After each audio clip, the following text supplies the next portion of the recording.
Hello students, चलिए आज की क्लास में अपना काम शुरू करते हैं। हमारा आज का टॉपिक है पॉपुलेशन। तो देखिए, पॉपुलेशन मतलब किसी भी नेशन के पीपल।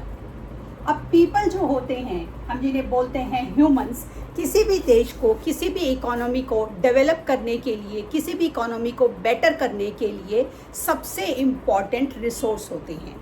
जैसे कि आप कहेंगे कैसे? मान लीजिए हमारी नेचर ने हमें कितनी सारी चीज़ें दी हैं। सॉइल, एयर, वाटर, मिनरल्स, तरह तरह के हमारे मिनरल डिपॉजिट। इन्हीं में हम मिनरल डिपॉजिट की बात करें, कोयल हमें नेचर ने, कुदरत ने खुद से दिया है। अब मान लीजिए अगर ह्यूमंस ना हो और हमें ये ना पता हो, जैसे ह्यूमंस नहीं है तो जानवरों को तो नहीं पता कोयले का क्या यूज़ करना है।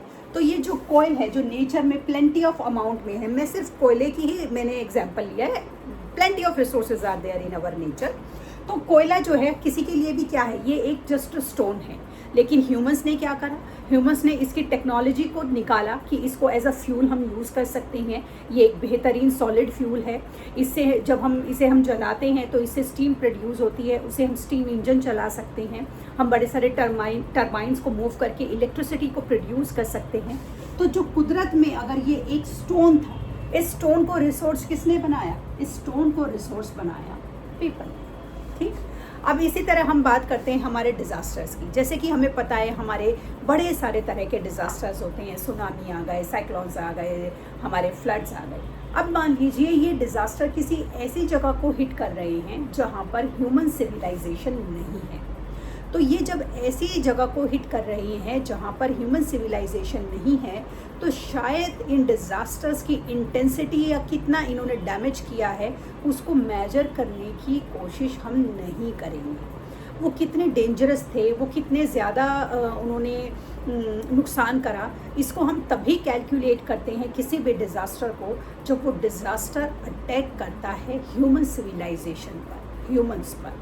तो ये जो ह्यूमंस हैं, हम न केवल प्रोड्यूसर हैं बल्कि कंज्यूमर भी हैं। तो कुदरत में जितनी भी सारी चीज़ें, चाहे लिविंग हैं चाहे नॉन लिविंग हैं, जो हमारे चारों तरफ हमसे जुड़ी हैं, वो हमसे जुड़ी हैं क्योंकि हम ही उन चीज़ों को यूज़ कर रहे हैं। हमें उन चीज़ों के अलग अलग तरीके से, हम बोलते हैं ना, साइकिल्स बने हुए हैं नेचर में कि एक चीज़ को आपने यूज़ करा, फिर वो मिट्टी में ही मिल गई, वो फिर से दोबारा बनी। ये सारी चीज़ों के लिए ज़िम्मेदार जो हैं वो क्या हैं? हम पीपल। तो इसीलिए जो पॉपुलेशन है उसमें रहने वाले जो लोग हैं वो किसी भी देश के लिए, किसी भी सिविलाइजेशन के लिए, किसी भी इकोनॉमी के लिए सबसे इम्पॉर्टेंट हमारे फैक्टर होते हैं। तो जो ये हमारी पॉपुलेशन है जिसे हम बोल रहे हैं, जिसके अंदर ह्यूमन सबसे इम्पॉर्टेंट फैक्टर है, इसको इफेक्ट करने के लिए जो कैरेक्टरिस्टिक्स होती है वो 3 होती है। सबसे पहले आता है पॉपुलेशन का साइज एंड डिस्ट्रीब्यूशन। पॉपुलेशन का साइज़ हमारा ये बताता है कि कितने लोग हैं और डिस्ट्रीब्यूशन कहाँ कहाँ पर किस तरीके से लोग रहना पसंद कर रहे हैं। दूसरा हमारा फैक्टर आता है growth and process of population change. Growth and process of population change. अब देखिए, पॉपुलेशन है, एजुकेट हो रही है, स्किल्ड हो रही है, तो वो कितना ग्रो कर रही है और उसके बाद उसकी पॉपुलेशन की प्रोसेस में कितना चेंज हो रहा है। मतलब देखिए, पॉपुलेशन तो हमारी रोज़ बदल रही है क्योंकि रोज़ हम किसी भी नेशन में रोज़ डेथ हो रही है, रोज़ बर्थ हो रहे हैं, तो पॉपुलेशन तो रोज़ चेंज हो रही है। तो पॉपुलेशन चेंज मतलब हम ये बोलें कि पॉपुलेशन में चेंज किस तरीके से हो रहा है। अभी ये सारा हम डिटेलिंग में करेंगे बाद में। उसके बाद तीसरा आता है हमारा क्वालिटीज़ ऑफ पॉपुलेशन। देखिए, क्वालिटीज़ ऑफ पॉपुलेशन में हमारा क्या आता है कि किस एज के लोग जो हैं उस नेशन में या इकोनॉमी में हैं। मेल फीमेल का कॉम्पोजिशन हमारा कैसा है, वो एक हेल्दी कॉम्पोजिशन है या नहीं है। पॉपुलेशन का कितना हिस्सा लिटरेट है, कितना हिस्सा हमारा इलिटरेट है। ऑक्यूपेशनल स्ट्रक्चर कैसा है, हेल्थ की कंडीशंस कैसी हैं। ये सारी चीज़ें मिलकर हमारे पॉपुलेशन के स्ट्रक्चर के इस पैरामीटर्स को तय करती हैं। तो आइए सबसे पहले जो हम पढ़ते हैं वो हम पढ़ते हैं अपना साइज़ एंड डिस्ट्रीब्यूशन। तो देखिए, जो ये पॉपुलेशन के साइज़ एंड डिस्ट्रीब्यूशन की बात करें तो इसको समझने से पहले आपको एक शब्द समझना पड़ेगा, उसको हम बोलते हैं सेंसस। सेंसस हमारा क्या शब्द होता है? सेंसस हमारी एक ऐसा शब्द है जिसमें इंडियन एजेंसीज जो हैं हर 10 साल में डेटा को कलेक्ट करती हैं और इस डेटा को कलेक्ट करते समय करके ये पता लगाया जाता है कि हमारे देश में पिछले 10 सालों में पॉपुलेशन कितनी चेंज हुई। तो जब ये डेटा कलेक्ट किया जाता है तो इसका मेन पर्पस ये पता लगाना होता है कि भाई पिछले सालों के कंपैरिजन में इन 10 सालों में पॉपुलेशन कितना बढ़ी है।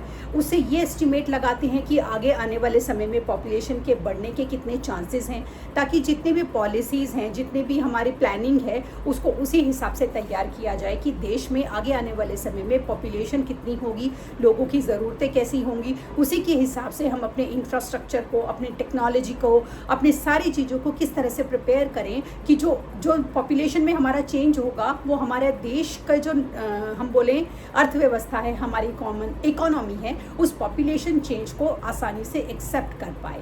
और इसीलिए डेटा को सेंसस के ज़रिए कलेक्ट किया जाता है। तो ये बार बार अगर शब्द सेंसस यूज़ होगा तो ये अब आपको क्लियर हो गया कि सेंसस शब्द क्या है।